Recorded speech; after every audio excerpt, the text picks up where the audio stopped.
வணக்கம். நான் இப்போ ஆவலியூர்ல இருந்து கொரக்கர்மொழி வைத்தியசாலை ஜெகதீசன். இப்போ நம்மளுடைய சங்கத்துல இருந்து ஐயா வந்திருக்காங்க. வணக்கம்ங்க. ஐயா வணக்கம். இப்போ நம்ம இதுல இருந்து பித்தப்பைக்கு என்ன நம்ம பித்தப்பையினுடைய கல்லை நீக்கிறதுக்கு என்ன மருந்துகள் நம்ம தயார் பண்ணிட்டு இருக்கோம் சொல்லுங்க. ஓம் நமச்சிவாய. சஞ்சீவி பாரம்பரிய சித்த வைத்திய சொந்தங்கள், குருமார்கள், ஆசான்கள் அனைவர்களுக்கும் இனிய காலை வணக்கம்.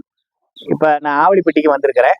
நமது ஐயா ஜெகதீசன் ஐயா வந்து பார்க்க வந்தேன். ஐயா வந்து மருந்துகள்லாம் செஞ்சுக்கிட்டு இருந்தாங்க மஞ்சக மாலைக்கு. அப்படியே பார்த்துட்டு திருப்பி வந்து ஐயா வந்து ஒரு மருந்து கேட்டிருக்காங்க. இது பித்தப்பை கல்லுக்கு என்னென்ன மருந்து கொடுங்க. பித்தப்பைக்கு பல மருந்துகள் இருக்குது. அதுல ஒரு மருந்து நான் சொல்றேங்க ஐயா, நம்ம வைத்திய சொந்தங்கால குறிச்சு வச்சுக்கோங்க. ஆலிவ் ஆயில் ஒரு 10 மில்லி, எலுமிச்சம்பழத்துல ஒரு 6 எலுமிச்சம்பழம், சரி, இந்துப்பு கொஞ்சோண்டு, இது மூணையும் காலையில ஒரு 10 நாளைக்கு சாப்பிட்டாங்கன்னா பித்தப்பை கல் எல்லா கல்லுமே வெளியே வந்துடும். கல் நல்லா கல் வந்து கிட்னி கல் எல்லா கல்லுமே கரைஞ்சிடும்.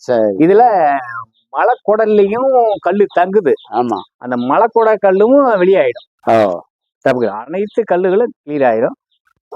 யூரின் கல்லு, தண்டு வளர்த்துறது, சதை வளர்ந்துருக்கிறது, இது அத்தனையும் கிளியர், சதை வளர்ச்சியும் காலி பண்ணிடும். ஆலிவ் ஆயில் எண்ணெயும் 10 மில்லி, எலுமிச்சம்பழத்துல ஒரு 1/2 பழம், இந்துப்பு ஒரு 3 விரல் அள்ளி போட்டு தண்ணி ஒரு 50 மில்லி 100 மில்லியை ஊற்றி நல்லா ஆத்துங்க. நீராற கலர்ல வரும். காலைல வெறுவத்துல குடிச்சிருங்க.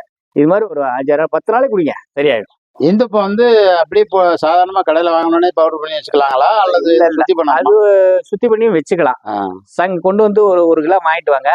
குடிச்சபடி சங்க இலைய போட்டு அதை பவுடர் ஆக்கி, உப்பை பவுடர் ஆக்கி வடச்சீட்டுல போட்டு, இரும்பு வடச்சீட்டுல போட்டு சங்க இலைய ஒரு குடிச்சபடி போட்டு நல்லா வறுத்து எடுத்து அந்த இலையில போட்டு இந்த உப்பை யூஸ் பண்ணிக்கலாம். நல்லா இருக்கும். நன்றிங்கய்யா. நன்றி, வணக்கம். அப்ப உணவு கட்டுப்பாடுகள் எது இருக்குங்களா அதுல? உணவு கட்டுப்பாடு, ஏன்னா எல்லாம் வெளியே வந்ததுனால தண்ணி எல்லாம் வந்து கொஞ்சம் இளநீக, இது மாதிரி பழ ஜூஸு, எலுமிச்சை ஜூஸு, சாத்துக்குடி, இது மாதிரி சாப்பிட்டுக்கணும்.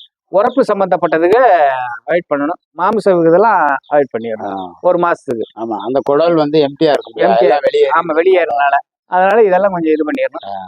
சாத்துக்குடி ஜூஸ் வந்து வாரத்துக்கு ஒரு 3 நாள் 2 நாள் குடிச்சுக்கிட்டே இருக்கணும். அப்ப வந்து அந்த இது தங்க விடாது, வெளியே கொண்டு போயிட்டே இருக்கு. ஆமா, சாத்துக்குடிக்கு வந்து கொழுப்பை கரைக்கும் தன்மை கூட இருக்கு.